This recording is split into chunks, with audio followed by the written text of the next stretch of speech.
Today's episode is brought to you by Proud Wolves.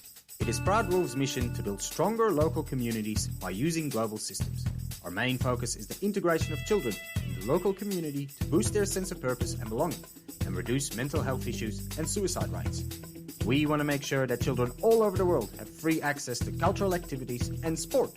Proud Wolves helps organizations to change their income models and stops them relying on membership fees for children. Find Proud Wolves on Google for more information. Now, get ready for your All-NBA Team of the Week.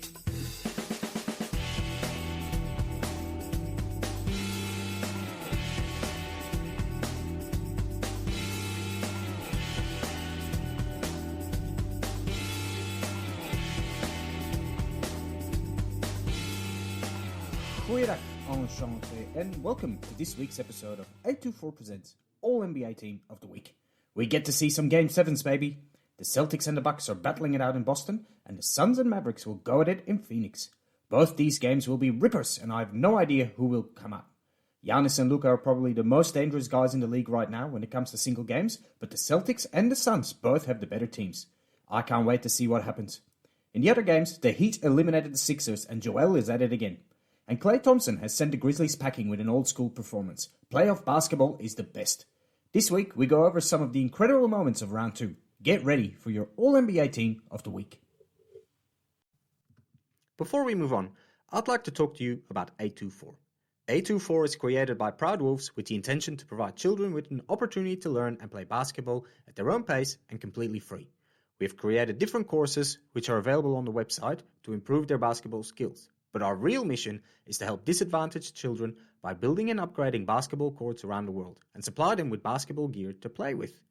Come and find our website and grab a t-shirt to support the course. Now, let's get back to the show. Pick one!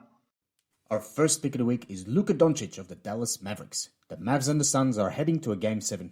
In every game, the home team ended up winning so far, but that doesn't mean that this game will be a breeze for Phoenix. In fact, it will be quite a nightmare for Chris Paul and Devin Booker that they have to play a do-or-dime Game 7 against Luka Magic, Luka Legend, Luka Doncic. The Slovenian Wonder Boy is probably the most dangerous player left in the playoffs, able to go off on any given night and drop 50 on the team. And he doesn't shy away from the important moments, no, he thrives on them.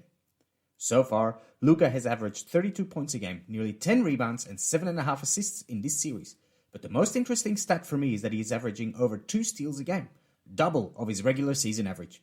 In Game 6, the all-important Game 6, Luka had 4 steals, one of the main reasons Dallas were able to humiliate the Suns in a 27-point blowout.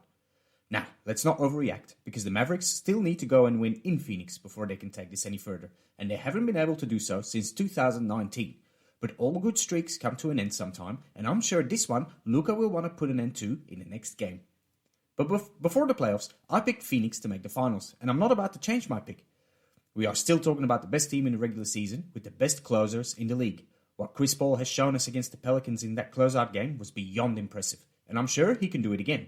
I mean, it was only 2 weeks ago. But if there's one guy, actually there are two, in this league that I'm afraid to bet against, it's Luka and Giannis. Unfortunately for Phoenix, they will likely have to go through both of them to win the championship. Then again, if they can close out this Game 7, that could give them such a boost that they become unstoppable themselves. Either way, I don't see the Warriors beat either one of these teams in the Western Conference Finals.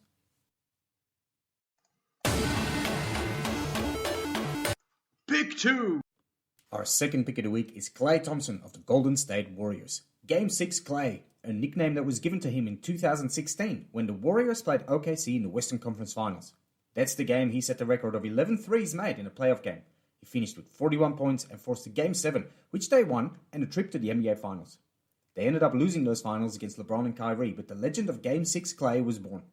A legend he has been happy to feed over the years, with massive performances in Game 6s against Houston in 2018 and 19, Toronto in 2019, and now Memphis in 2022. Klay finished Game 6 against the Grizzlies with 30 points, including 8 from 14 three-pointers, 8 rebounds and 3 blocks. After an embarrassing game, no, embarrassing is not strong enough, after a shameful performance in Game 5, where the Grizzlies led by 50 points after 3 quarters, the Warriors were able to turn it around in Game 6 and secure their spot in the Western Conference Finals.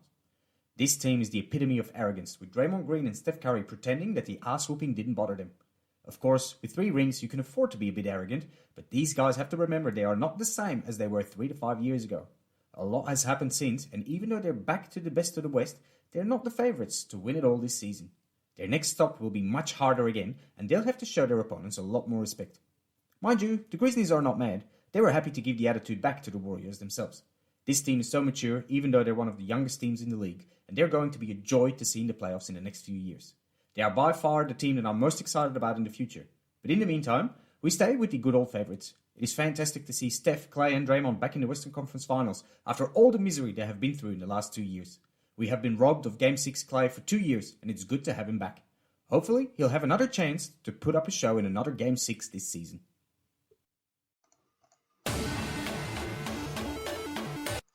Pick 3. Our third pick of the week is Jimmy Butler of the Miami Heat. Or should we pick Tobias Harris? Tobias Harris over me? Alright, maybe not. The last team that did that is surely regretting it now. The Heat eliminated the Sixers on their home court, absolutely smashing their future into smithereens. But we'll discuss the Sixers a bit later on. Right now, we'll focus on Miami. The Heat are the first team to make it to the Eastern Conference Finals, and I'm sure they're happy with the break, while the Celtics and the Bucks beat each other up in what will be one of the most exciting Game 7s in recent history. You can write this down. The Heat are winning Game 1 in the Eastern Conference Finals, regardless of who they play. But that's about as confident as I get from Miami. They will have to show us a lot more than what we've seen so far this season. They played a battered Atlanta with the worst Trae Young we've ever seen.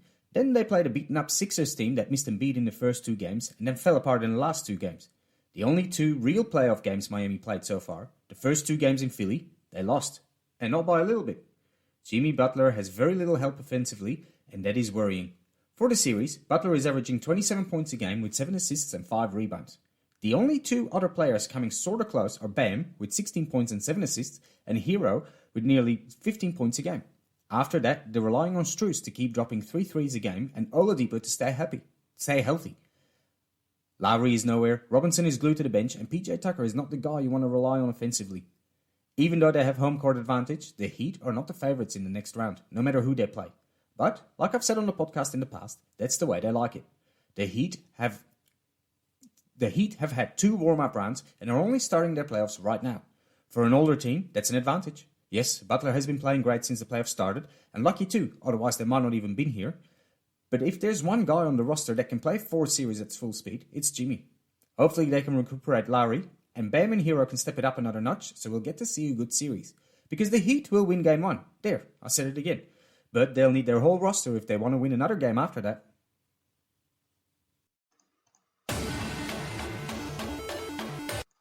Pick 4.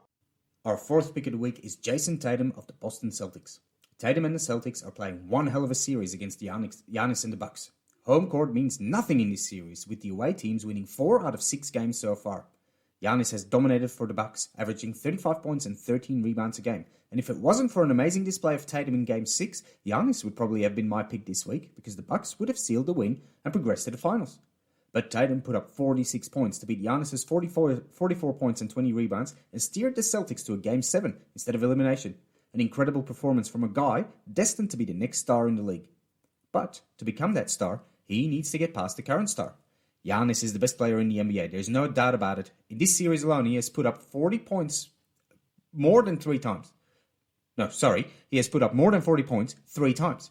He has taken another leap in comparison to last season and is desperate to win his 2nd title in a row.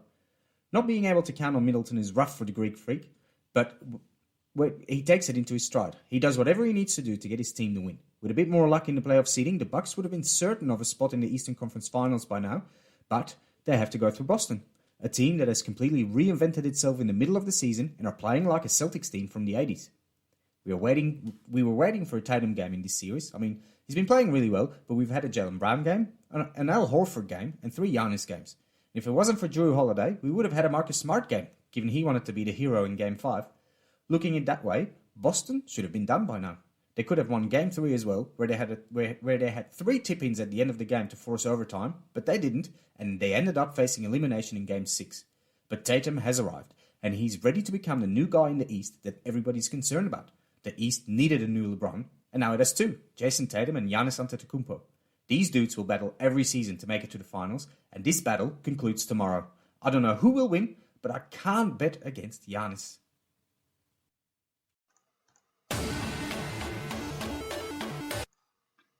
5. Our fifth pick of the week is Joel Embiid of the Philadelphia 76ers. Even though his season is over, I wanted to take some time to talk about Embiid. He's an incredible player who deserved to be the MVP this season, even though my guy was Jokic. And he deserved to get through playoff series healthy as well. But unfortunately for him, you don't always get what you deserve. And now that this season is over, he has nothing to show for it. He played 68 games, securing the scoring title, but is not the MVP in the league. He played through a broken phase and a torn thumb, but he was eliminated before the playoffs got real. He deserves so much more. And yet, there's something that bugs me about Embiid. And that feeling was justified when Embiid sat down for his post-game press conference. Before we go into the comments he made, I just want to go over the stats in his game. He finished with 20 points and 12 rebounds, but only made 6 points in the second half of the game. Taking his threes out of consideration, he shot 5 from 16 from the floor and only got to the line 4 times. These are not very impressive stats from a guy who's supposed to be an unguardable monster. And his numbers were even worse in Game 5.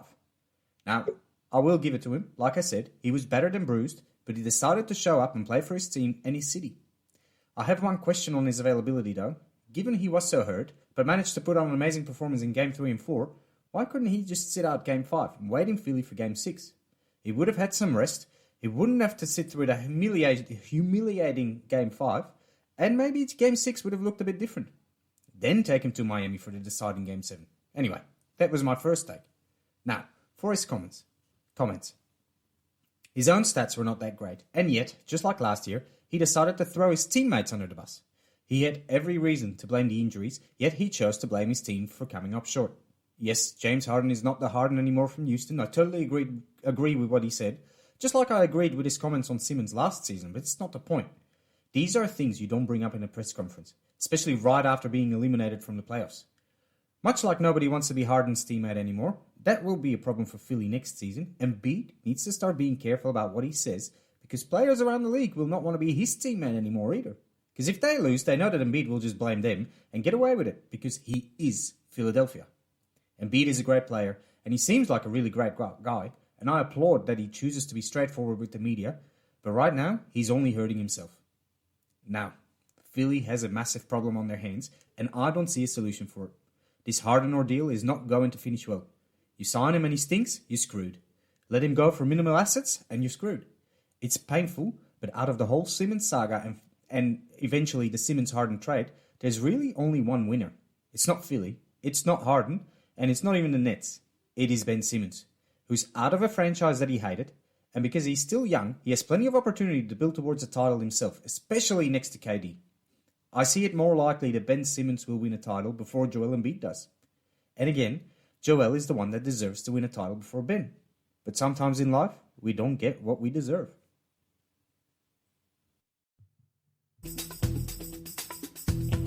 This was our All-NBA Team of the Week. Please share the podcast and give us 5 stars. If you have any questions, contact us on a24office@gmail.com. Thank you for listening. We will talk to you next week. Ballers out.